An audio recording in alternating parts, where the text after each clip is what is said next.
recording on the Kerr web page under workshops. Hi, Valerie. How are you? How are you? Okay, before I go to the first slide, I want to tell you that you guys all were, I want to say two things. First of all, I know there's some entering freshmen in this group and then older. This is fantastic because it's never too early to plan for this, because by the time you apply, you want all the pieces ready to go in your resume. You don't want to come in as a second semester junior applying and have to backtrack. So I applaud you for it's never too soon to do this, but also you guys are all very good at applying to undergraduate school. You figured it out, you applied, you got into probably more than one place, but you made the smart choice and came to UF. I want to tell you, everything you learned about how to apply to undergraduate is no good now. It will not help you get into graduate school, okay? So you're going to start to learn all over again. This is a totally different process. Now we'll go to the first one. Okay, now I always tell students that you get the degree you need for the job you want. So how do you figure that out? I will tell you my story. I was in a job, I knew what I wanted to do for a living. I was probably mid-20s. I was already out of undergraduate. And I met a lady who was running an education program for a museum, a science museum. That's what I wanted to do. And so I was at some social event with her and I went up to her. I did not know her. I said, hi, I want to be you when I'm 40. So what do I need to do? Do I need a PhD? And she said, yeah, you do. She said, it doesn't mean you know anymore, but it opens the doors. So I encourage all of you, when you're deciding what you want, is identify the person you want to be. When I say 30, because 40 sounds too old to you guys, it sounds like retirement age, right? So you know, that's one way to start figuring out for the job you want, what degrees do you need? Now, my favorite story is a student who says, oh, you know, so-and-so told me that I don't want a PhD because I'd be overqualified. And I said, well, what degree does that person who told you that have? A master's. I went, oh, why would you listen to them? They already chose or was unsuccessful to not get a PhD. So that's not who you get your advice from. You get advice from the PhD in the field you want to go in. Now I'll tell you in engineering. We used to say we don't use the M word in my office, which is master's, okay? I have softened a bit on that because many of our programs have what's called a 4-1. And by staying one extra year, you can graduate with a master's. Bright Future still carries through. And by the time you're a senior, you're taking graduate courses. And you guys, many of you have so many credits, this is a good option for you, okay? But in engineering, if you get a master's, you're gonna have a great job, good salary, and be working for the PhD, okay? So if you want, and you're gonna be applying what the PhD tells you. The PhD is different from an MD, and I'm sorry, Valerie, I'm telling you this, but don't take it personally, okay? MDs are applying the knowledge that PhDs have figured out, okay? MDs, lawyers, they're applying no knowledge. What a PhD is discovering new knowledge. Everybody with a PhD has found out one thing unknown to the world before they did it. Might be a little tiny thing. It might be some insect that only lives in Antarctica, but it's a new thing, all right? So the PhD in an engineering company is in R&D and has the master's people working for them, all right? But spend some time thinking about, you know, what do you want to be doing and what degree do you need? There are some civil engineering masters can sometimes be a terminal degree. There are some fields, chemistry doesn't even have a master's because it makes no sense. So what would you do with that? So just for your field, that whatever field you're in, think about, you know, do I want to be the boss? Well, you want a PhD. Do I want to, you know, be doing R&D and learning new things and helping people apply it? That's the PhD level. And it may or may not be for you. I will tell you that in Gainesville, this is hard to remember because when you go to Publix, every other person pushing a cart has a PhD in something, okay? But in the world, I should have made this a poll, but I didn't. In the world, only 2% of the population has a PhD, all right? So it's a very, really small group. It's just that since we hang out together, we look like more, okay? So spend some time thinking about, don't close the door off to a PhD. Now, I think, let's see what the next one says. Next slide, maybe. Oh yeah, here's the important part. Okay, here's the other cool secret that sometimes they don't tell you. Not in every case, but in the vast majority of cases, if you are in a master's program, you pay for it, okay? You pay for the tuition, the whole 9 yards, your housing, your food, and all that. Now, do not be the person that is not confident. I have students that are not confident. They say, well, I'm gonna get a master's and then see. Don't do that. Have the confidence to just blurt out, I want a PhD, all right? So don't think, and in most fields, you go from a bachelor's into a PhD program. You do not have to get a master's first. Now, there are some exceptions to this, depending on the field you're in, but also sometimes you get accepted to a PhD program, and after 2 years, you get a master's along the way, all right? But when you apply for a PhD program, they treat you very differently, more seriously. You are more valuable to them. And because of that, PhD programs will pay you.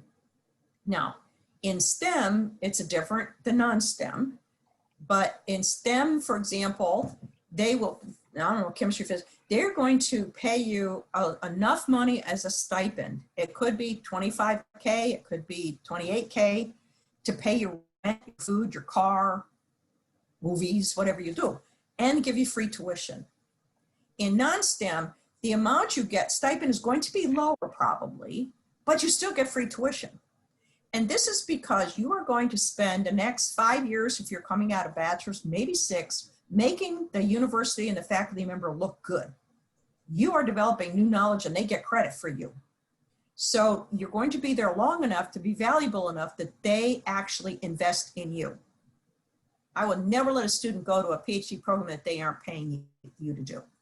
Okay, so that's another major difference between PhD and masters. Most masters, not all, you pay for a PhD, you don't go unless they're going to pay you not only a stipend, but give you free tuition. And that's really valuable. So that's a big important difference as well. All right, let's see what the next slide says. Oh yeah, so this is what I started at the beginning.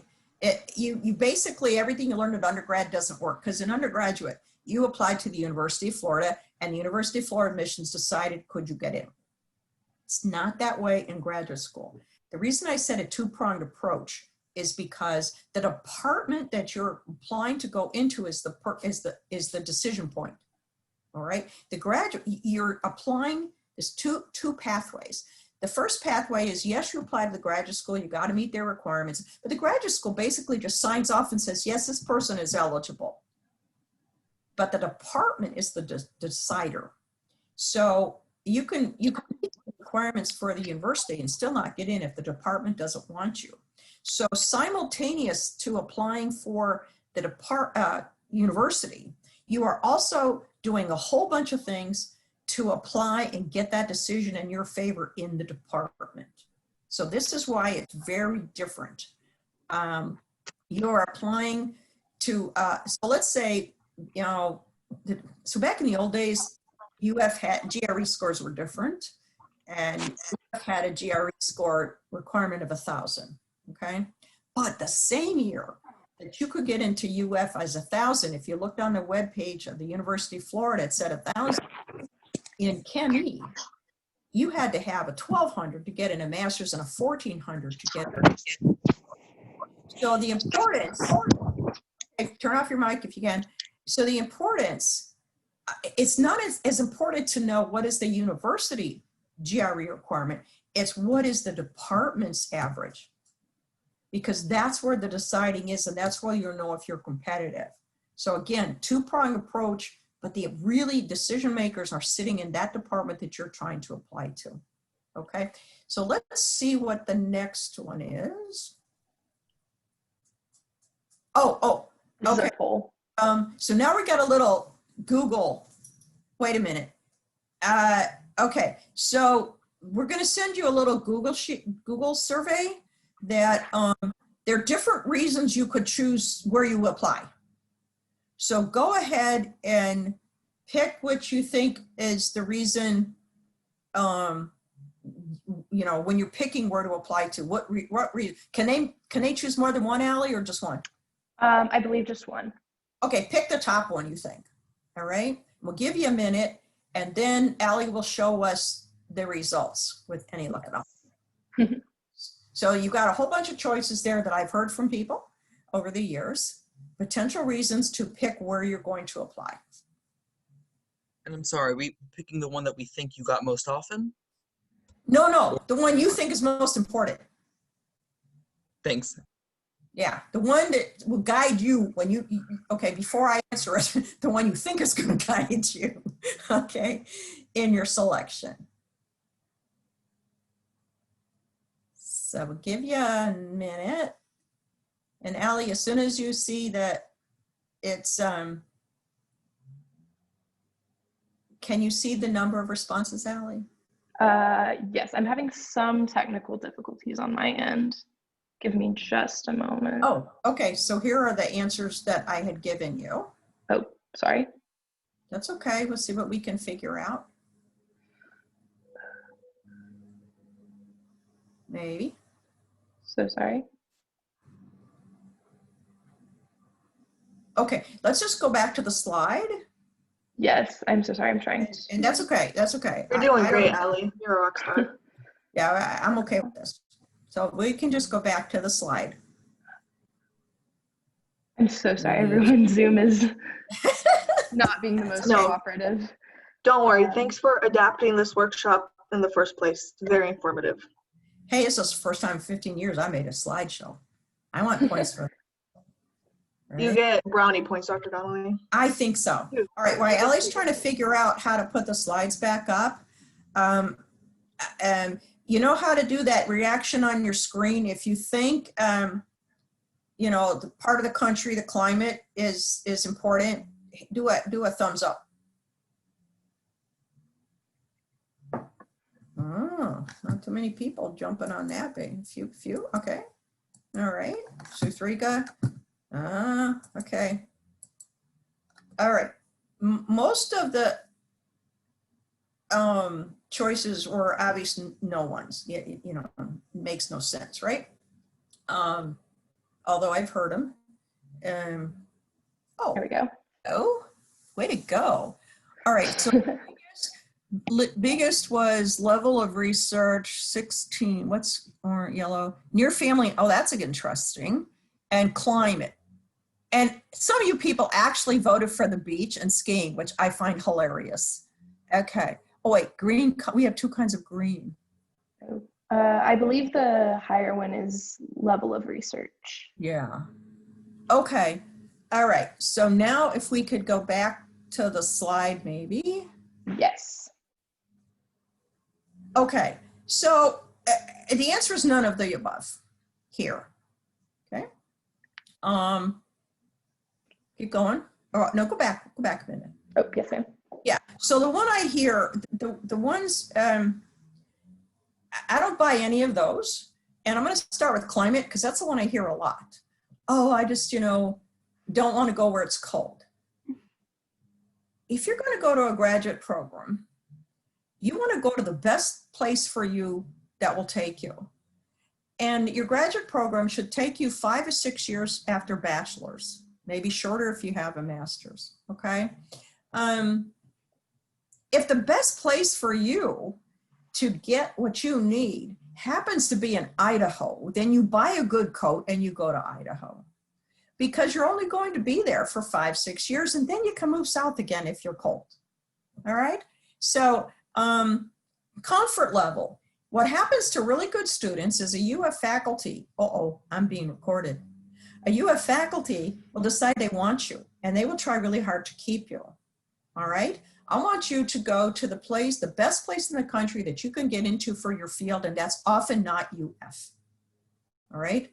I really am down on you staying at the same institution for your graduate degree, and in fact, the better departments will not take you because they also think you should go somewhere else. You learn a different environment, a different intellectual environment, different ideas. You get out of your comfort zone sometimes. That's all really important. So I have only once, one student looked at me and said, sadly, the best place in the country for her is here. And she actually didn't want to stay, but she did because it was the best place. If you are rooted in place, sometimes people have to make a choice for that reason. So that can be a reasonable reason. Okay, let's go to the next one. And I'm not sure why. Keep clicking and see what happens next. Oh yeah, okay. So given that we're going to apply to the best place you can get into for what you want, how do you figure out what that is? One is, most of you, by the time you're doing this, have already done research. And you maybe are familiar with some faculty. You pick their brains. Let's say you're working with somebody who's a linguistics expert in bilingualism. Then you say, hey, I'm going to go to get a PhD in this. Where do you recommend? You know, where are your colleagues? So that's a really good place to start, all right? A lot of people go to US News and World Report and look up, okay, who are the top 10, the top tier in my field, all right? I usually tell students to pick some of the top 10, shoot for it, and then pick some in the middle tier too. You don't just put all your eggs in one basket. But my favorite thing to do are the journals. I'm convinced there's a journal for everything. So let's say you're studying worm ecology. I bet somewhere there's a journal of worm ecology, okay? So what you do is, no matter what your field is, find out where does your mentor publish.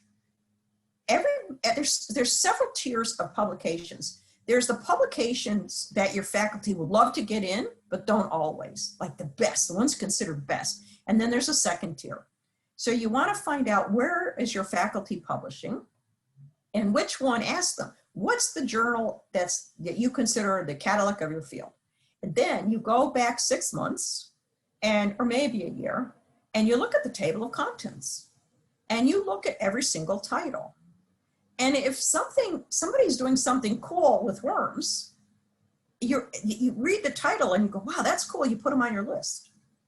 Then you keep going and you end up with a list of people doing cool things to worms or for worms or with worms, right? Then you look and see who are they and where are they? This is a way to identify who's publishing, who's actively researching in your field, and they might be in Illinois and you might not have otherwise identified them. When somebody's publishing, that's an indication of the health of the research program, okay? So if they don't have any money, they're not doing a lot of research, then they're not publishing. So if you find the same name coming up over and over again in these journals of your interest, your field, then you start identifying, hey, these must be the top 5 people because these are the people who are publishing a lot. And you might discover, that somebody's in Iowa. Who knew, right? So you ask your mentors, you go back and check and look and see what US News says, but don't just do that.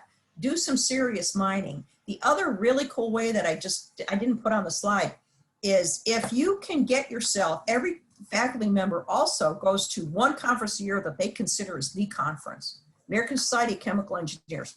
10,000 people show up, all right? If you can get yourself to one of those conferences, what you do is ahead of time, they give you a conference guide. And again, you spend a very long time looking through all the presentations and putting a star on every single one that looks really cool to you, all right? Then when you then you get yourself to that conference, you get yourself a little business card printed up and copies of your resume, then you spend most of your time you go to the talks on the people that you find fascinating, but what you're really doing is networking and introducing yourself to all these people that you might apply to work for, all right? Because then when you're following, we say, hey, I met you at the AICHE conference. They're not gonna remember you. Maybe they will, but it doesn't matter. Because you're going to say, hey, I attended your talk, it was really cool. So if you can get yourself to one of those conferences, and even if you're like a rising junior, getting to those, some people actually spy out somebody who's a rising junior that in 2 years, I'm going to recruit them for my graduate program. So that's why I'm saying it's never too early to start looking at who you might be interested in working with, figuring out a way to get your face in front of them if you can. In this world, it's all, Zoom conferences, but you could still sign up and attend, and you use that conference list as a shopping list, just like you use the journal table of contents as a shopping list. Okay, so if I think we have a chat, so I think if you have, I'm giving you a lot. If you have a question, Allie, can you monitor the chat? Yes, ma'am. The only thing that's come up recently was Erin made a great point that there are also a lot of ways to get involved on Twitter with different labs. A lot of labs nowadays have pages where they'll post things about their research and stuff. Yeah. Okay. And so as you go, if you have a question, Allie, you read it, at the moment I'm seeing humans and not chat. So you can stop me if there's a question. Yes, ma'am. I'll let you know if one comes up. So far we have, which degree to pick, and then we have applying to department versus the university, and then where to apply. So let's see what's next. Okay, interesting thing going on in the world right now is that some schools are dropping GRE, okay? GRE is like SAT for going to graduate school. If you just graduate record exam, it's got sections like, verbal and math, but in the biological sciences, I've noticed that they are taking the lead and dropping the requirement. I think engineering is still requiring it. In the age of COVID, I don't know what they're doing. So depending on your field, you want to investigate, am I going to need a GRE? If you're not sure, I would take it so you had it. And let me tell you about taking the GRE. Even if you decide I don't really understand the whole gap year thing, but let's say you decide you might apply to graduate school after a year or two doing something else, I don't know, okay? You will send me an email thanking me if you do what I tell you. And what I'm telling you is, you take the GRE before you graduate from undergraduate, okay? And this is why. As you walk across the stage to get that diploma, half of what you learn pours out of your ears, okay? And a year later, when you have to sit down to take that GRE, you're going to kick yourself. But the GREs are good for, I believe, 3 years. So you want to get it in the can. If you think you're going to have to, in the next 2-3 years, you want to have it in the can because it's so much easier to take it when you're still a student and used to doing that than when you're grown up out in the world and doing more interesting things.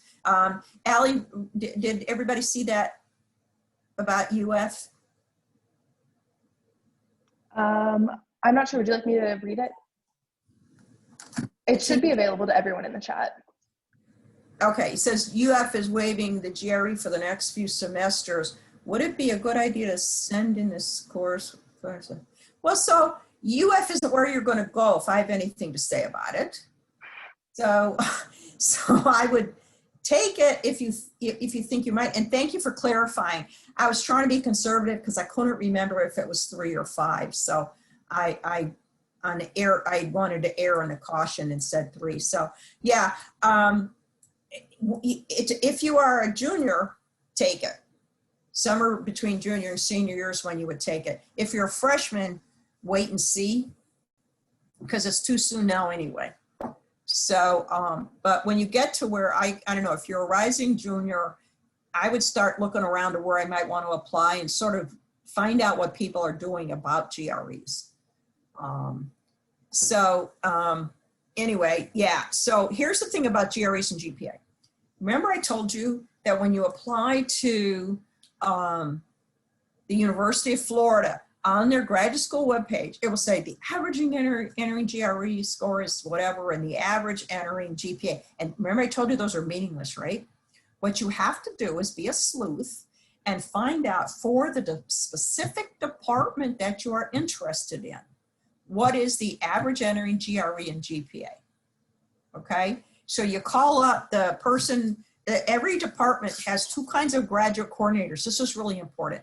They always have a very knowledgeable administrative assistant graduate coordinator who doesn't have a PhD generally. So they're just telling you what they were told.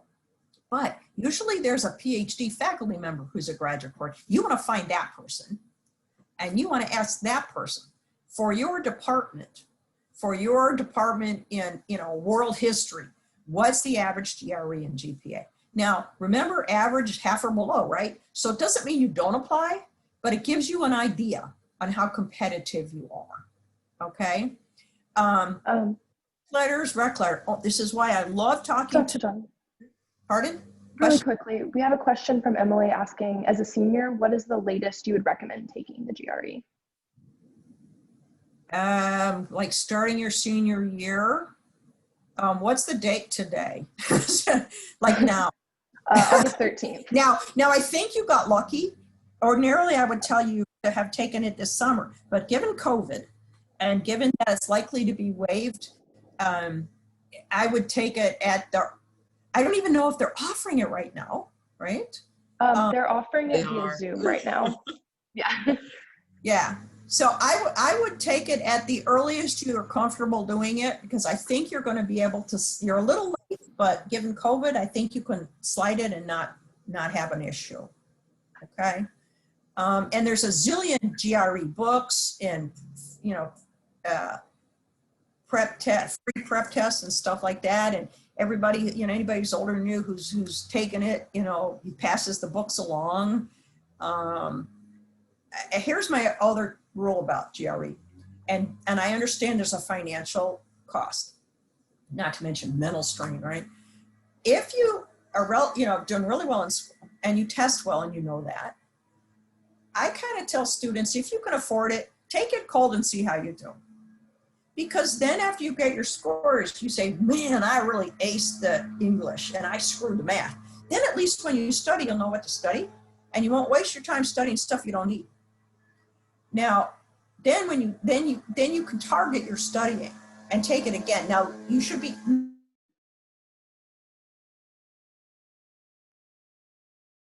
twice, they won't take your best of each. Like if you do really well in English and screw to math, and then you take it again and your English goes down, but your math goes up, they're not going to take your best English and your best math in one sitting, okay? So you're going to have to check in specific departments of the masters to see if it's waived or not. Every school is going to be different, and every, I don't want to say yes, they're going to be waived. It just depends on the university. I'm guessing they're going to be waived, but I would check, okay? So here's the thing about rec letters. And this is why I like talking to freshmen. By the time you're applying, you should have 3 people that can say something good about you. And here, I don't think I made a slide about this. I swear to God, I used to run summer REUs. I have gotten rec letters from their mother's best friend. Don't do that. I've gotten rec letters from their pastors. Don't do that. All right. Here's a really lousy rec letter. Valerie was in my class and got an A. That's a bad rec letter. What you have to have are people who graduate schools are looking for, are you smart? Do you show up? Diligent? Are you motivated? Have you thought this decision out carefully? Do you ask good questions? Do you become independent on a project? You have to have people who can say this about you. And this is one of the wonderful things about your research mentor, because your research mentor should be in a position to say those things about you.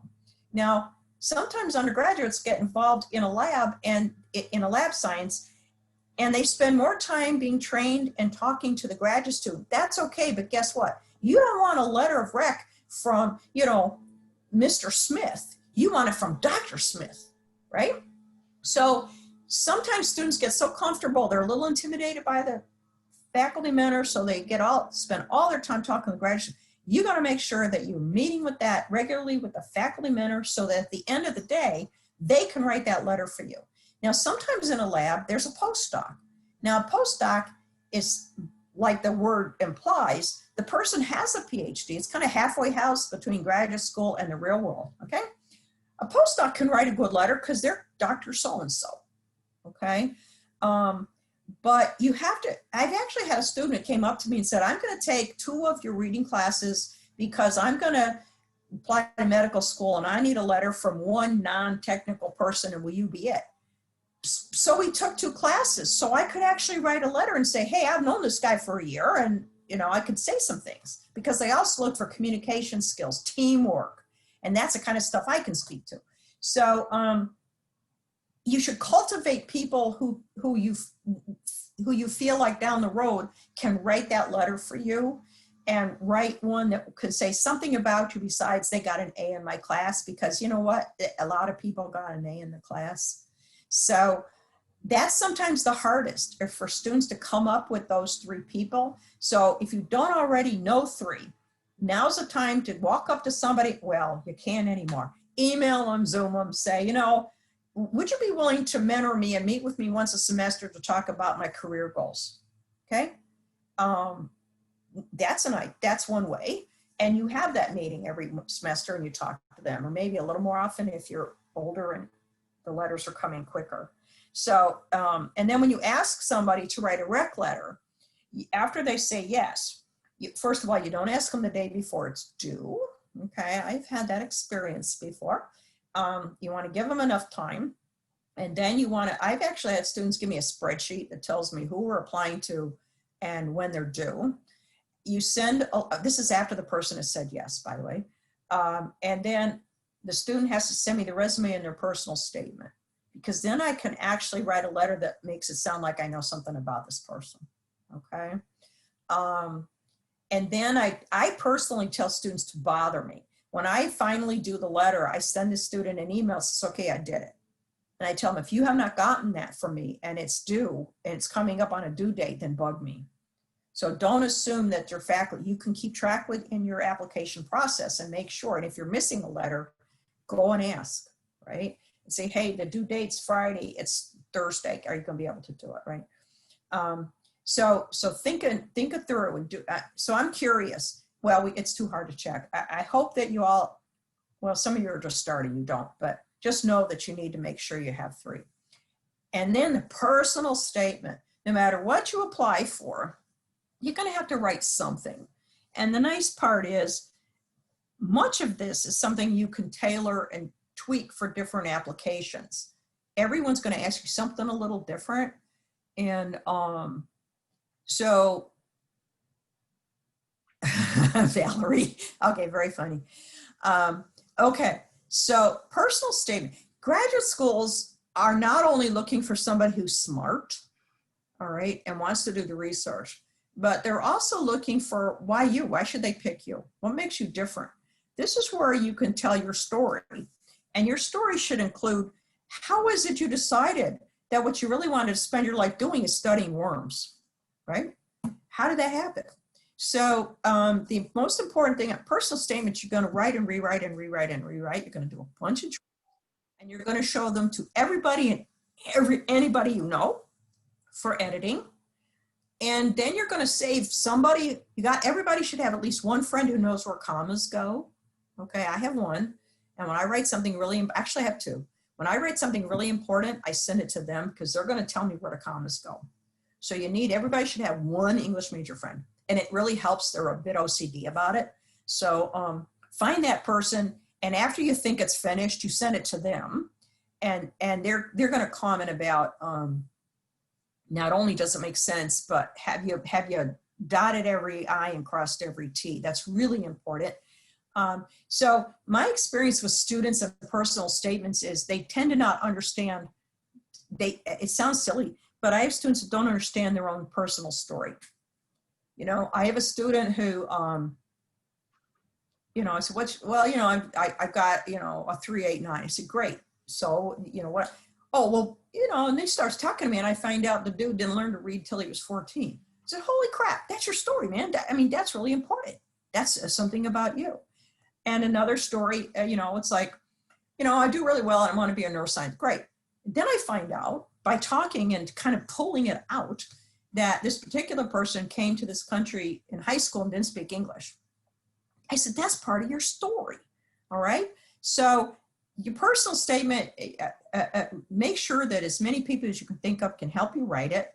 And if you feel like there's nothing special about you, then come in and I'll pull it out of you because you got a story, all right? You just have to find it and get it out. And then you get your English major friend to edit it for you and put those commas in the right place.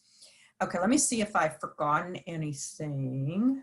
I think that's, and like I said, each university, some universities are blatant about saying, how will you add to the diversity of our campus, okay? Just remember, diversity doesn't just mean race and ethnicity. It means, are you the first generation in the country? Are you first generation in college? Are you, I don't know, you've spent 2 years working for Habitat for Humanity. I mean, there are other ways, so don't feel like you have nothing to say there. Is there anything you have personal say? Okay, the only thing I know is that I help with them, Lindsay.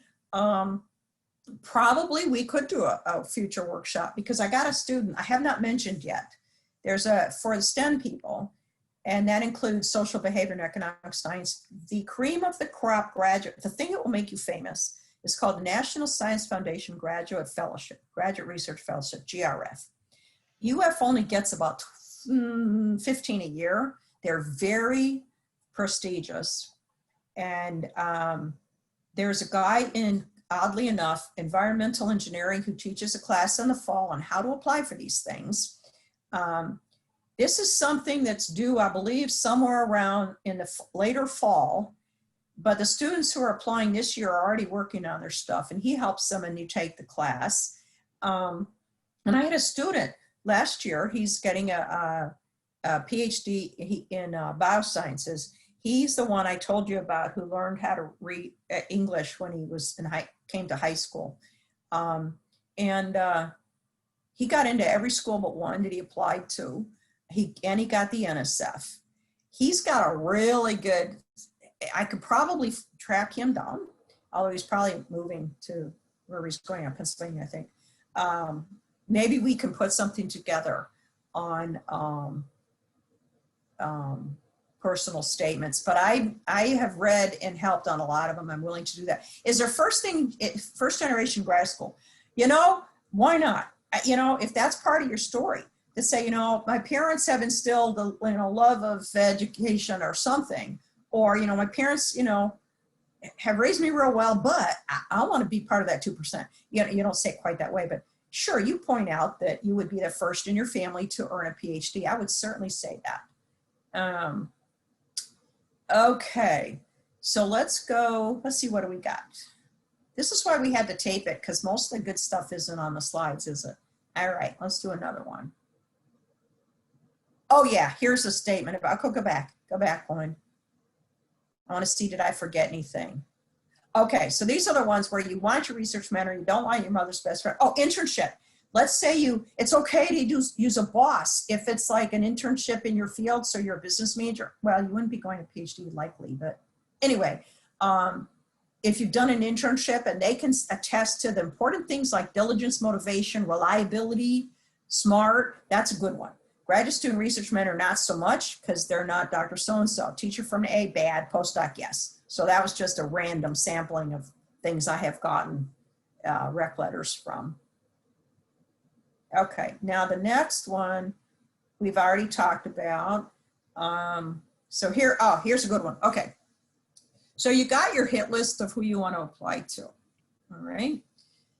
And let's say you got the top 5, maybe 8.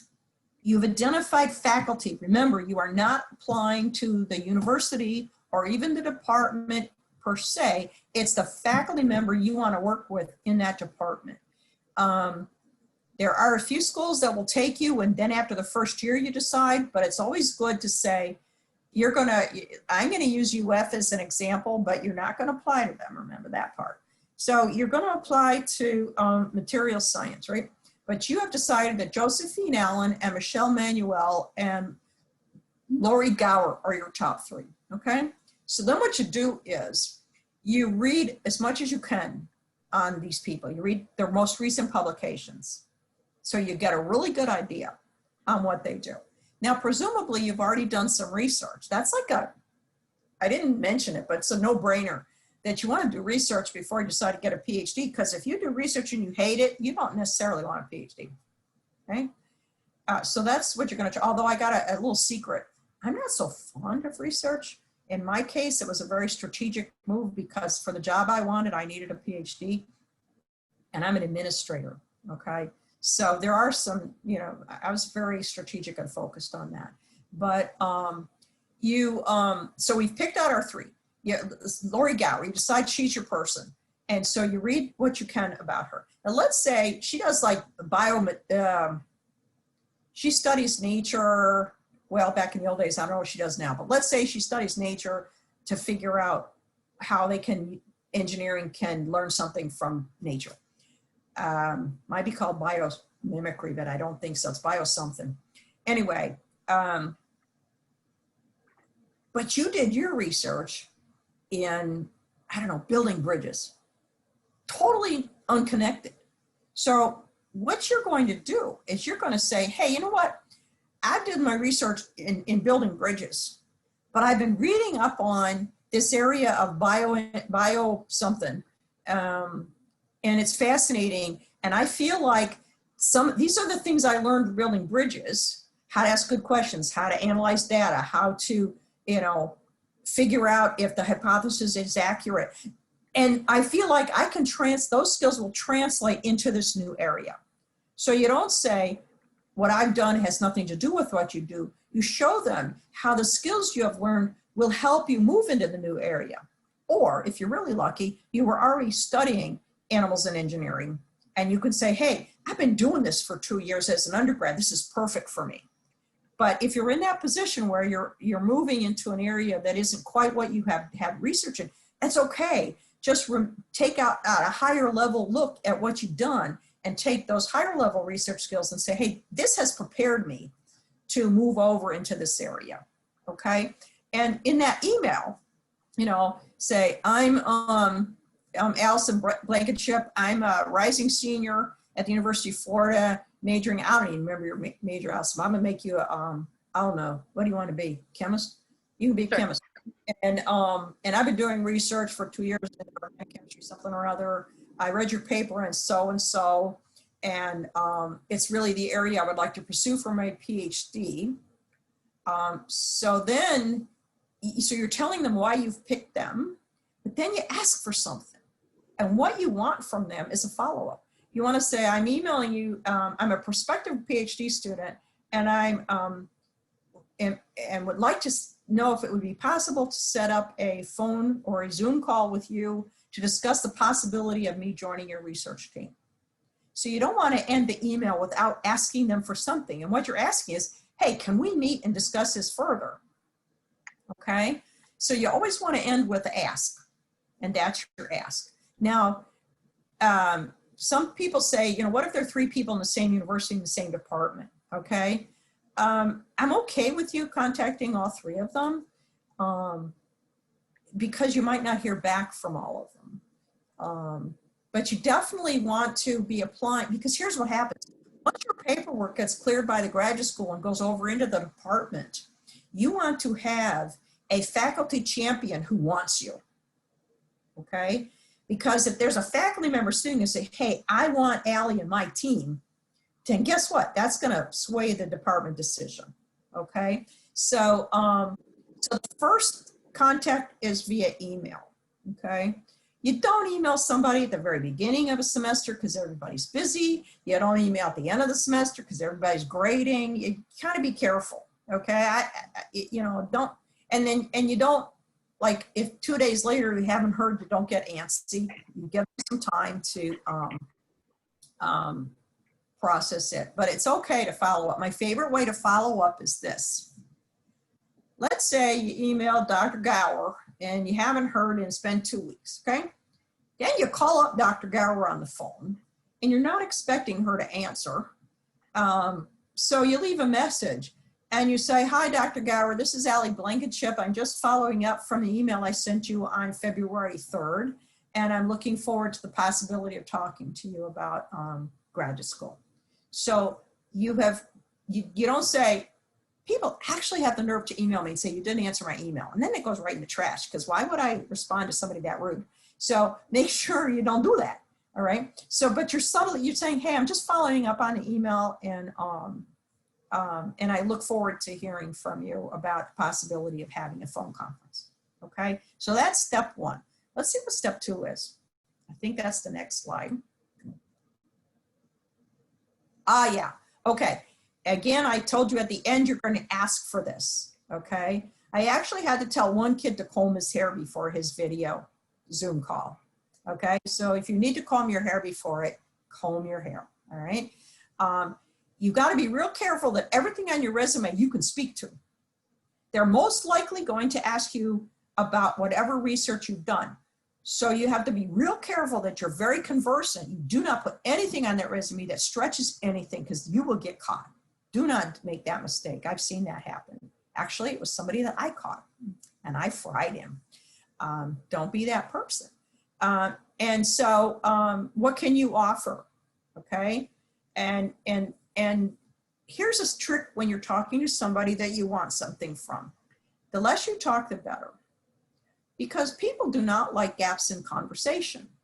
So if you do all the talking and pick me, and they don't have a lot to chance to say anything. But if you sit back, answer their question and let a little pause, they're going to start talking more. And the important part is to remember another difference with the undergrad and grad, you're shopping for them as well. They're not only shopping for good students, but you're shopping for a good position, okay? So you want to have this conversation, hopefully video, where you can start getting a feel for this person and whether this is going to make sense for you, okay? So then maybe you get accepted. Maybe they accept you at that point, or maybe they haven't yet. Before you seal any deal, you do the best you can do to have a personal visit. Now, this was all pre-COVID, so it may or may not work, depending on how long the craziness lasts. But here's the thing about personal visits. The kid I mentioned who didn't learn English till he was in high school, he went to 8 or 9 campuses, and there was one that really rubbed him the wrong way. There was something about the climate, and I don't mean weather, that just gave him the creeps. And you don't know that until you got a chance, okay, to actually be there. Also, sometimes the people doing the most interesting research and the most charismatic people are the worst people to pick, okay? And you don't know that until you start poking around, because during a personal visit, you're going to meet graduate students of this person. Now, I will tell you, the graduate students make a hobby out of whining, okay? So yes, you're going to get whining. You just have to make sure it's not too much whining. And here's what you want to know. And these are not questions you come right out and ask. You kind of nose around and talk to the graduate student. Is how many PhD students did this person graduate in the last 2-3 years? If it's none, do not go in there unless they're brand new, and that's a whole nother set of issues. Let's say they graduate 1 a year. Okay, how many people are in this person's research lab? If the person has 15 graduate students, it tells you they're a money machine. It means they know how to get money and they will be able to support you. But it also means you're not going to get a lot of personal attention. Now, some people are very independent and don't want personal attention, and that's a perfect place. On the other hand, if you feel like you want more personal mentoring, that might not be the place. Another quote, but let's say a person has, I don't know, 1 or 2 graduate students, that's pretty small. The other hand, you would get more personal attention. So these are kind of things you can nose around and talk to the graduate student. And if in COVID world, if you can't visit, then I would at least try to set up a Zoom with the person's graduate students so you can try to find out. Oh, here's another really important question. How long those people, let's say the person graduates 1 a year. How many years does it take for them to graduate with this individual? If it's 5, good. If it's 6, okay. If it's 10, don't go there. Okay. So these are kind of things you can more easily find if you are there. But I think COVID, we can actually find this kind of stuff out by having a Zoom with graduate students. It's nice to have a conversation outside the hearing range of the faculty mentor. Now, I want to tell you about faculty mentors. They're not your best friend. You don't need them to be your best friend. You need them to help you get your PhD. It would be nice if you mostly liked them. There could be times you hate them anyway, even if they're nice people. It just is part of the course, But don't go in there thinking, oh, I could never, this person's not going to like some idealized version of what a mentor is going to be for 5 years. Okay. They're not going to be your best. They don't have to be your best friend. It might work out that way, but don't go into it thinking that's going to happen. Now, here's one other trick I have told students who have used it. Let's say, I don't know, you're from Miami. Now let's make it Georgia. Let's make it Atlanta. The person you want to work with is at Georgia Tech, right? So what you can do is be really clever and slightly devious and call them or email them. Say, hey, look, I'm going to be in Atlanta for some personal business on the week of the 12th. When I'm there, would it be possible to stop by and have a meeting with you? You don't have to tell them that you're lying about being in Atlanta for personal business, right? Just tell them you're visiting your cousin or something. But anyway, it's a way to get an appointment with somebody that you're dying to meet. And this works if you're like close enough, you could actually get there without too much trouble. Like Miami, Atlanta, you know, I've had students that have actually pulled that off and it works. So let's see, I'm looking at the, see, I don't know who wants to play at microbe interaction, but figure out where they're doing it, who's doing it, and what are the interesting people are. And that's really cool. Does this pertain to seeing graduate school fairs? Yeah, there are graduate school fairs. Sometimes graduate schools have,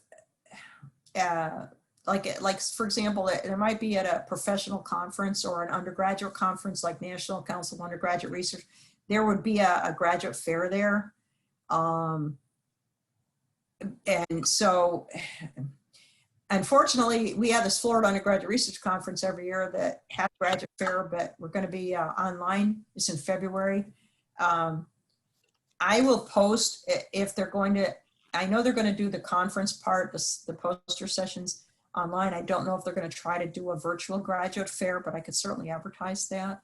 But also you can call a university and say, I'm a prospective graduate student. Do you have visitation? So there's probably a weekend, you know, a 2-day event for anybody applying to a graduate school at a particular university.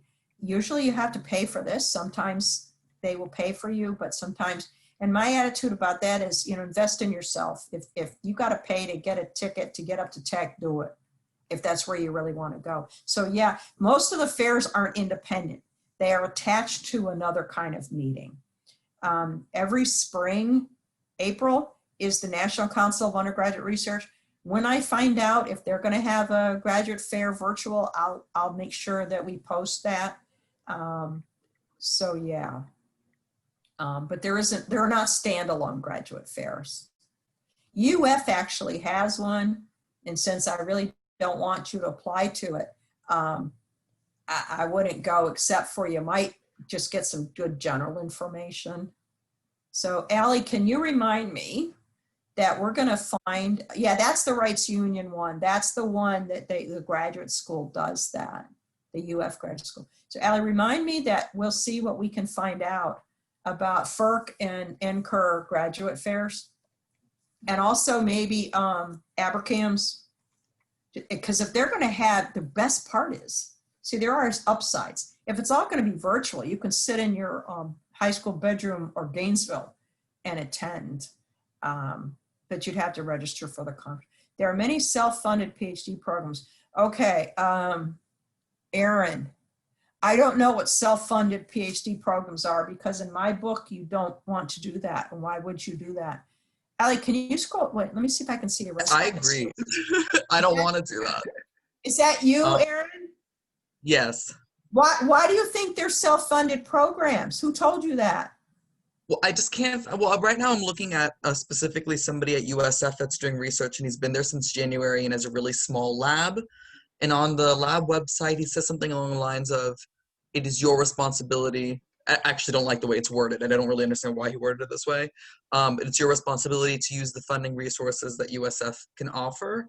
But when I go to see, like, what kind of funding is available, it's really difficult to find. I might end up having to contact the department directly, but it's just, I can't really Okay, find. it means they're new and they have no money.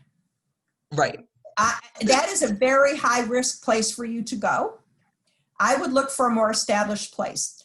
Usually what happens though, and when I say they're going to pay your PhD, a lot of schools will pay, the department isn't responsible for paying the first year of stipend and tuition waivers, but then the faculty has to pick up the remaining years. And that's why it's important to find a faculty member with money. Because if you get that first year from the department and then that faculty member hasn't gotten any grants that hit, you're screwed. Right? So there are exceptions, but it's a very high risk thing to do, to go with somebody who's brand new and doesn't have a grant record and a publication record. Okay. Right. Oh, now, when should we start emailing, reaching out to departments? I would be doing this the summer before my junior year. Best time to start applying. BSMS, they have go to the website and check, because a lot of times you have to apply before your junior year, and they may or may not, in the real world, they would require GREs, you probably won't. So each department's going to have different rules on that. Graduate school abroad, that's fascinating. Is it work the same for, okay, here's the cool thing. I am a total fan of international experience. The vast majority of international experiences, they're going to not pay you. Okay, the money's going to go to citizens of their own country. Now, I do have a student who managed to find a master's in something medical related, I can't remember, in Barcelona. It was a one-year master's and they paid him to do it. So obviously there are exceptions, but if you're going to go abroad, I would look into if it's the best place in the world, it's like the Max Planck in Germany or something. See, do they fund foreign students? On the other hand, there's different kinds of money. At UF, we pay foreign students to come. Okay, so I guess it depends on the school, because we fund, the majority of our graduate students in engineering are foreign students, and we do give them stipends and we do pay. So just I know in Canada it's all messed up depending on where you are. So you're just going to have to check with where you're looking at. Will they fund it or not? And my rule of thumb is I wouldn't do it if they wouldn't fund me. If they would fund me and I could get a degree from Max Planck in Germany somewhere, heck, I would do it. That's just me. So there was another one about most programs will take you directly into a PhD program, but some will say, oh, no, you had to get a master's first. And you say, okay, but I'm here for the PhD, but I will do that.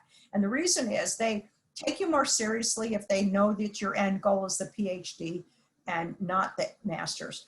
And like I said before, you might get accepted to a PhD program, but after the 2 years, you do some exams and then you get your master's. So it's all different, but most students go directly into a PhD program.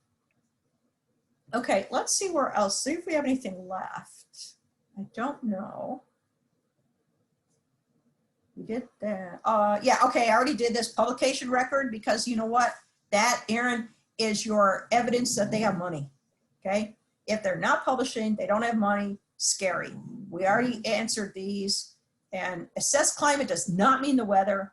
Assess climate means, are you comfortable on their campus, okay? Let me see that last one. Several university tree painters employed in positions. Yeah, if you can get a stipend and tuition, don't forget you want to ask for tuition also. So if you get a tuition, what do you call it? Tuition waiver and a stipend, you're good, okay? If you get a stipend, but you have to pay tuition, then you've got to decide if that's what you want to do, okay? All right, let's see what else we've got. I don't know if we got anything else, let's see. Yeah, questions. All right, so if anybody, I'm sorry? I was gonna say we have one about MD PhD programs. Okay. Okay, I'm only laughing because if I had a quarter for everybody said they want an MD PhD, I could have retired several years ago. Okay, I got good news and bad news. The bad news is just for straight MD, the average age getting in is 24, 25, right? So doesn't mean you can't get into medical school right out of bachelor's, but it means An awful lot of people have gone out and done something interesting before they've applied, and they're your competition. That's like 100-fold for MD, PhD. Okay. They're older and they've done something. And by something, it might be, yeah, that's the one, Valerie, that's the one Adrian got. So, yeah, Adrian got that. He's just finishing now. And by the way, so Adrian is pre-med. He got a bachelor's, then he got a Fulbright, which means he's in a very rarefied group of special people, okay? Then, he spent a year doing research in Barcelona, and then he went down the street and found that they were gonna pay him to do a master's, and guess what? He's starting Yale in the fall in a medical school, okay? Now, Philip, he did a 2-year master's in medical something or another in Oxford that he got as a scholarship. And now he's actually going to start an MD PhD program. So if you're aiming for MD PhD, sure, you can apply as a 20-year-old, 21-year-old senior. However, you might consider, what else could I do to make myself more competitive for that? One thing several of our students have done, even for medical school, is an accelerated bachelor's and master's in public health. Philip did that. No, Muna did that, and so did she's finished her medical school, and also another student did this and got into UF. This is a program where you start taking master's in public health programs as your senior year, and then after you graduate, you have another 1.5 years left. And so it's an accelerated master's in public health. If you go online and look, you'll see there are 5 areas. You could get one in epidemiology. You could get one in social stuff, public health management. All right. So, so some students enhance their ability to get into an MD program by getting an MPH. But MD PhD, that would be great. It took Philip 3 years after bachelor's and a master's degree from Oxford, and that got him in. So go for it, but you're going to have to be very competitive. You know, think about how you're going to be competitive. Good time. I have a question about grad school application waivers and financial assistance. Yeah, during the funny process. thing you should ask, because I just looked that up yesterday. I looked up if certain programs you're in, like McNair or LSAM, there are just a few programs that have application waivers. So if you believe you're in a program that might be eligible, then you ask, okay? Same goes for GRE. If you're in a Ronald McNair program, which is a program to help underrepresented minorities get into graduate school, they will waive GRE or a reduced fee, and they don't have to pay for graduate applications. So you have to be in some program that will let you get one, okay? And if anybody's sitting here thinking, hey, I'm an underrepresented minority that wants to get a PhD, you could email me offline, and you can't be a senior already. If you're a maybe rising junior or younger, they have applications every fall. They only have 20 students. It's a very small program, but I have it in with the person who runs it, so I can help you with that information. And then there was another one about when should you ask for letters. You ask for letters. So the world's different. Right now I wouldn't, because it's kind of like summer vacation, because summer B just ended and fall isn't starting until the 31st. Don't ask anybody during vacation. So wait till like the 2nd week of school or 3rd week, and contact them and say, I'm going to be applying to graduate schools. You know, would you be comfortable writing a recommendation letter for me? And the due dates will likely be in, and let them know. And here's a hint. If somebody is even waffling about can they do it, you don't want a letter from them. I only once got asked to do a letter by somebody that is the last person on the planet I wanted to write a letter for, because I only write letters for people that I can, like, say they walk on water, and I could not say that of this individual. And man, I had to stop. She just did not get the hint that I was not the best person to write one for her. And I was being real passive aggressive and not telling her outright. And finally she got the hint and went away. So yeah, So many work in the field for a year. Kiana, what's your major?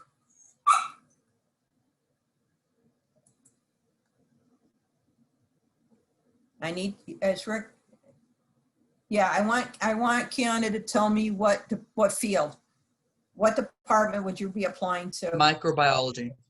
Microbiology for PhD? Heck no. Here's what I would do. I would, assuming that, okay, you got to look and see, am I competitive?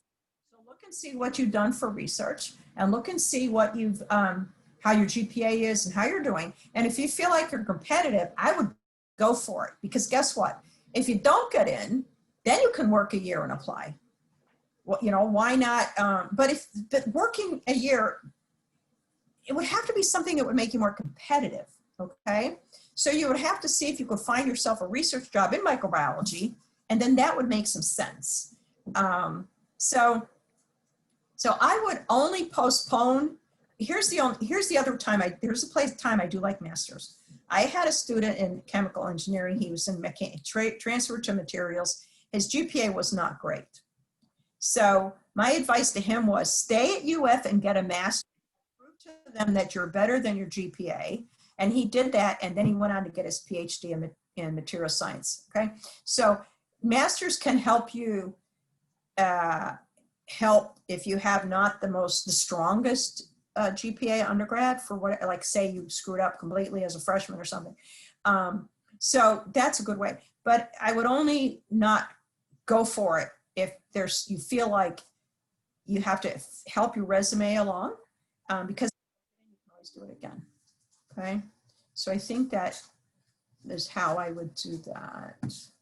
Dr. Donnelly, just real quick, I see that a lot of people are starting to yeah, it's have 4, to leave. It's 4:12. So at any point, if you guys got to go for it, and I'll stay on a few more minutes if anybody has another question. How's that sound?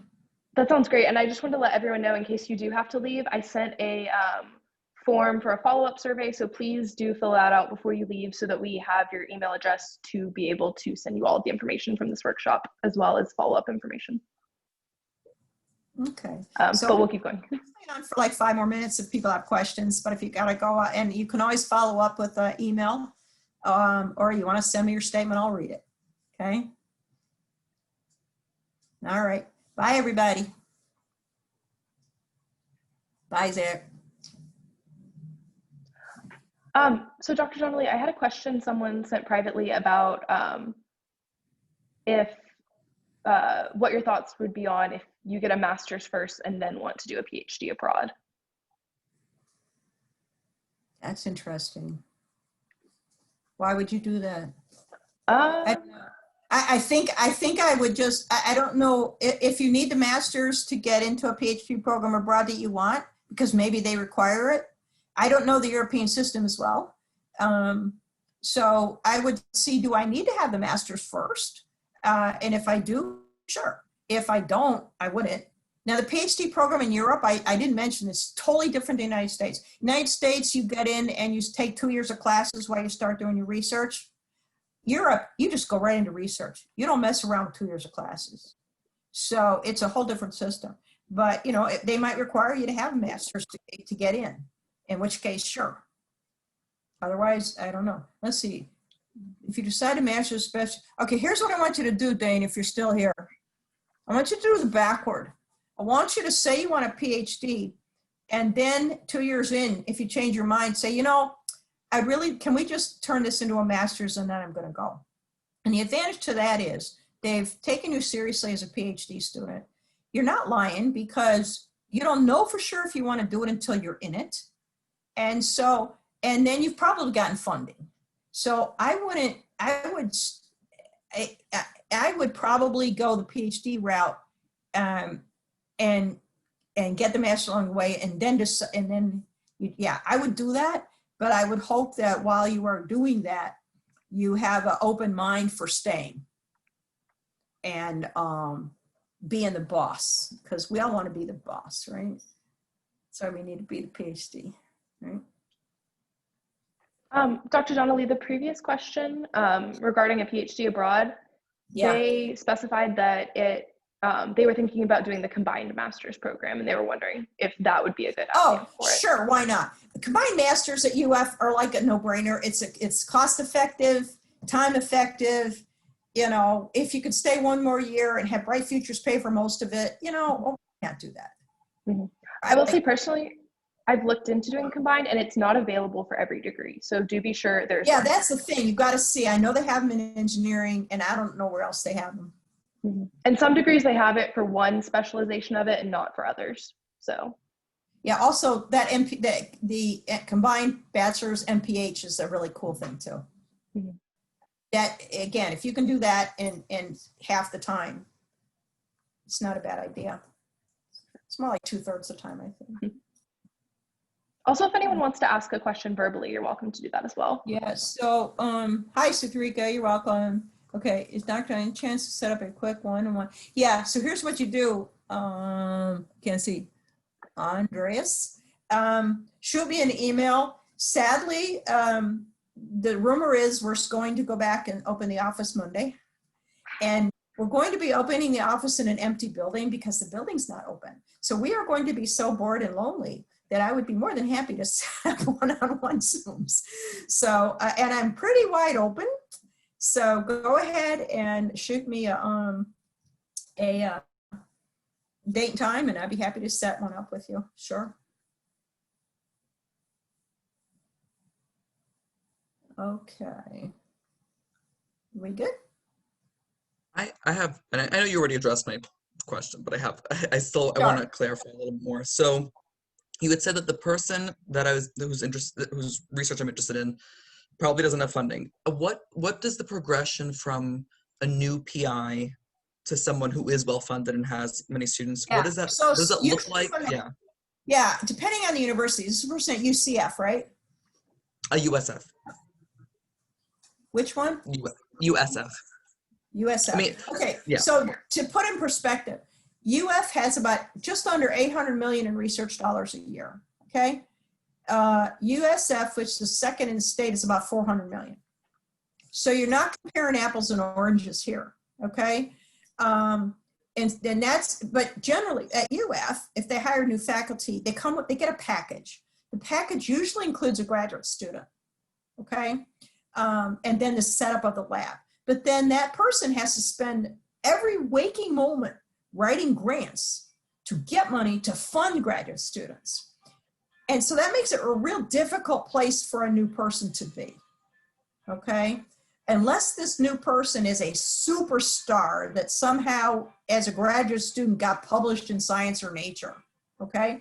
So this person is already at a lower ranked, significantly lower funded research-wise institution, and they're new. And, you know, I would tell you to stay away and find somebody who says, Erin, I'm going to pay you a 25, I don't know what your field is, but 25K stipend and tuition waiver. The first is going to come. The letter is really weird. It'll say the department will do that and it's going to be up to the faculty. But that's why you've made connections with that faculty, to know that that faculty member has a graduate student that's going to graduate in a year, so that money can shift to you, that kind of thing, right? So the other thing sounds very risky to me. I have had students that went to places at UF and the department covered them for, after 3 years of PhD program, they were dumped because the person had no money and they had to scramble, and no one should have to do that. That's just not right. Makes me mad when faculty do that. The guy, Thank you. Actually, he died, so he's gone. So, yeah, Valerie, yeah. So don't go there, Erin. What field are you in? Plant science. Are you a plant guy? There's got to be a better place, okay? Oh, for sure. Just looking. I should have known you were the plant guy. You got one of those bromeliads or something behind you. No, it's purslane. Ah, there you go. Okay. All right. So if anybody else wants to, what are your thoughts about doing the combined and then pursuing patient finishing BS? Okay, I can't read that. Zarik, perhaps? What department? It matters. Hi, can you hear me? Yes. Yeah. What is that? Something. Oh, Virgin Islands. How come you have a Virgin Islands sign? Yeah, I'm from the British Virgin Islands. Okay, wait. Are you already at UF? Yes, I am. And you're an undergrad? Yes. Are you in my dual degree engineering program? I am not, unfortunately. Okay, so here's the thing. I got about 6 kids in a dual degree engineering program and we get together once a month. You need to come to that if you're Virgin Islands. I'd be happy to. Exception. All right, what field are you? Mechanical engineering. Oh yeah, you could do if you're doing, you got really good grades and you want to go get a PhD, just go apply. Just go for it.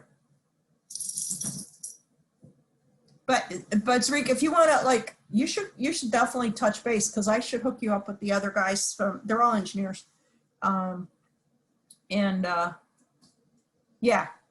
Yeah, I'm kind of a fan of getting started if you can. But if you feel like you need the master's, the extra year to beef up your resume and your GPA, then you do it. Okay. Okay, thank you. And I'll be sure to touch base with you about Yeah, we haven't met over the summer, but in its academic year, we meet, sometimes we eat. Back in the old days, we got to go out to eat. I don't guess we're going to be able to do that in the fall. But again, what your field is? mechanical engineering. Are you paying out-of-state tuition? No, I'm from Florida. Oh, okay. Yeah, I just grew up there, but I was originally born in Florida, so that's why I get in-state. Yeah, so you got screwed because of that. Yeah, dumb rule. Okay, all right.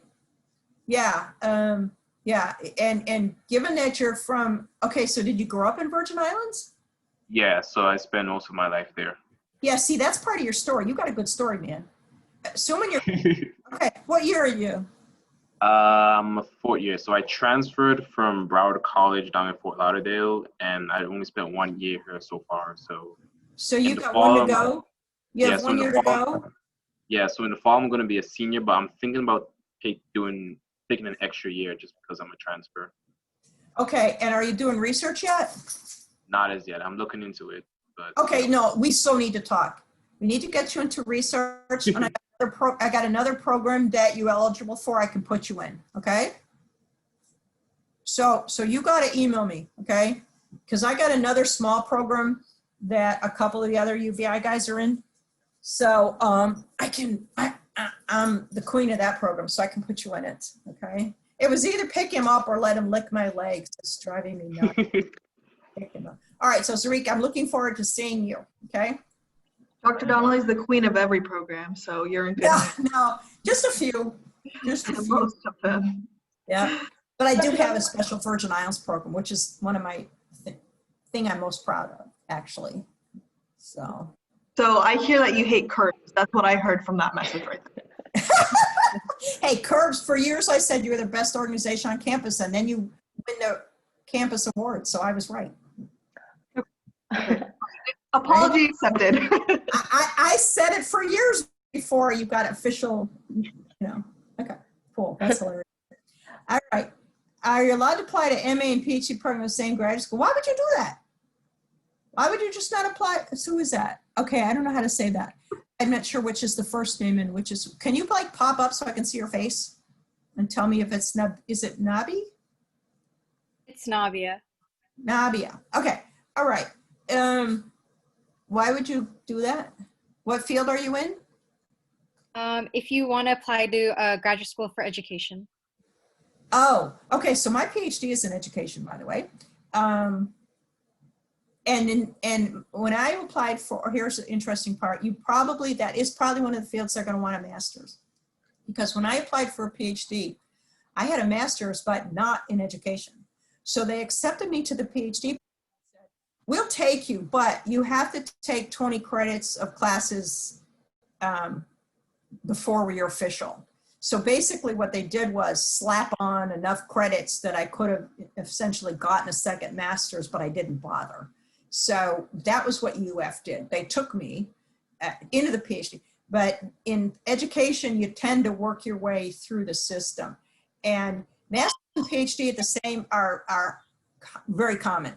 I wouldn't stay for all of them, but but yeah, sure, master's and PhD, yeah. A lot of time, okay, so some schools for PhD in education, you have to have had some classroom experience. So I actually had to go out and work in high school for a couple of years so that I could, and then I ended up at UF, which didn't care, but I'd be happy to talk to you about education anytime, okay? Awesome. Thank you. Yeah, because that's what I do. PhD in micro, how much research is good at, who knows? It's, let's see, Sydney, what year are you? I'm going to be a rising senior. I was also a transfer student, and I was unable to get research this year, partially because new environment, and then also, of course, the whole COVID thing happened. Yeah. What I have actually managed to get was, before I transferred, I was actually able to get into an organic chemistry lab of all places, and I've been actually doing some of that work this summer. That's but I don't excellent. really have any microbiology related lab experience. Okay. We probably should try to find you something for this year. Let's do this. On the Kerr website, go to the link that says Curbs and go down to Peer Mentor and make an appointment to talk to, it's Zoom now or something, but with a peer mentor and tell them that you have some different experience, but you would like to get into some microbiology. And, but also the first thing they're going to tell you to do is go to the microbiology webpage and open up the faculty page. And then you got to open up every one of them and read up on what they do and make yourself a hit list of people that you think would be interesting. Then when you make your appointment for your peer mentor, say, okay, I got my hit list. Now what do I do next? And they can help you. Okay. Okay. Thank you so much. Directly related with you. If you're currently in an oh, wait, something just covered it up. Hold on a second. Underrelated lab. Michelle, what year are you? I'm a rising junior. I'm sorry, what? Rising what? Junior. How long have you worked in what field? I want to do like marine sciences, and this one is like, the one I'm in is like environmental toxicology with fish embryos, so it's kind of related. But not completely. And what's the one you want? Marine sciences, like ecology and all that. Okay, so are you currently doing research now? I'm writing a manuscript, and I will be doing more in-lab research in the fall. Okay, but okay. So maybe what you do, because it sounds like you're kind of committed to somebody for fall. Yeah. All right, let's do this. Do the same thing I just mentioned to the other student about peer mentors, but you go find some people in marine biology that you might think would be cool, right? And you try to set that up for spring. And halfway through fall semester, you go to the people that you're currently with and say, hey, this has been a great experience. I really like it, but my research interests have changed. And so next semester, I'm going to be moving over to this. Wait a minute. Did you say rising junior? Yeah. Yeah. Okay. So you still have one more senior year. Yeah. I would swap out in the spring of junior year and plan on sticking with something through spring, summer, and fall that you're more interested in, but you are very grateful to these other people for helping you. You don't leave them in the lurch. You finish off this semester with them, or if like halfway through the semester you get to an end point, that's okay too. But you want to give them at least half a semester heads up that as much as you appreciate them, that your research interests have changed and you're going to switch labs, okay? And that way, you don't burn a bridge. And you help them finish up and you don't leave them in the lurch. So you get a letter from them and then the new person too, right? So. Yeah. Thank you. Okay. So any other questions? Is everybody just hanging around to see what else the dogs do before we leave? Anybody have a dog they want to show off? Cat? Gerbil. Aaron, else? I might, but right now I happen to be in a marine biology lab right now, so I'm So you sending can Michelle some stuff. Who do you work with? Dr. Julie Meyer. Nice. What do you, and so they do She does corals, but she's Sweet. also been doing seagrass microbiome. So I've been working Yeah. on seagrass microbiome since December. I was meaning to ask, what do you think the going back to doing research in person looks like, especially Okay, for so it undergrad? took all summer and a whole mess of meetings for us to finally get clarity on undergraduate research. And it came out great. I was so nervous. But here's the deal. It's up to the faculty. The faculty are more likely to accept back students they've already had than take new, but the faculty can take new. Their constriction is going to be, their constraint rather, is going to be size of their lab, because they can only have so much density, right? Like 1 per 150 square feet, right? Something like that. So a student will approach a faculty member and say, hey, can I come back? And the faculty member can either say no because I don't have room, or no because I'm immunocompromised, or sure. If they say sure, then you're going to get invited. You're going to get put in this research portal, and you're going to get an email. It says, hey, Aaron, answer these 2 questions. And it's basically, do you have COVID? Have you ever known anybody had COVID? Then you say no and no, and then you're going to get invited to be tested. Now, while it's your option to say no, my attitude is I would go do it because it'll probably make the faculty member more comfortable. And then once you get cleared, you'll get cleared to go in. So that's the system. So the good news is it's happening. The tweak is it's up to the faculty. And I got to tell you, I've had a lot of faculty who are on board with people being back. Oh, Zarik, hello. So yeah, so it came out better than I was worried over the summer, sweating it, because first they brought in the postdocs and they had to bring in the graduate students. And then there was discussion about College of Medicine is less interested in freshmen and people coming in, but luckily the others are pretty open to it. Yeah, thank you. I was gonna say, because my PI has a postdoc who's just leaving, 2 undergraduate students, and then like 2 other undergraduate students that like cycle through the lab. So I know that it's a little strained. Yeah, and it's going to have to be like, they might have to do shifts, right? And with undergraduates, it always ends up being shifts anyway, because kids have different schedules. So it's not likely that 6 people can be in there at the same time. Okay. All right. So Are there any other Zarik, questions? yeah, Zarik, send me an email, okay? I'll be sure to do that. Yeah, because I've been working with UVI for like 10 years now. We have a bunch of people out in the world now, a bunch of engineers, but we only have a couple in graduate school. So, and I introduce you to one of them. She's in medical physics, but she got a degree in nuclear engineering. So, all right. Well, I guess we're probably done. You guys know where I live, and unfortunately, I'm going to be in a very empty, boring, cold building after Monday. So you can always come by. We're going to have some kind of scheduling system that I don't know yet. Okay. All right. Thank you. Fun, guys. Have to do this again sometime. Thank you so much. Sure. Coming in. My pleasure. Don't forget to fill out the survey if you haven't yet.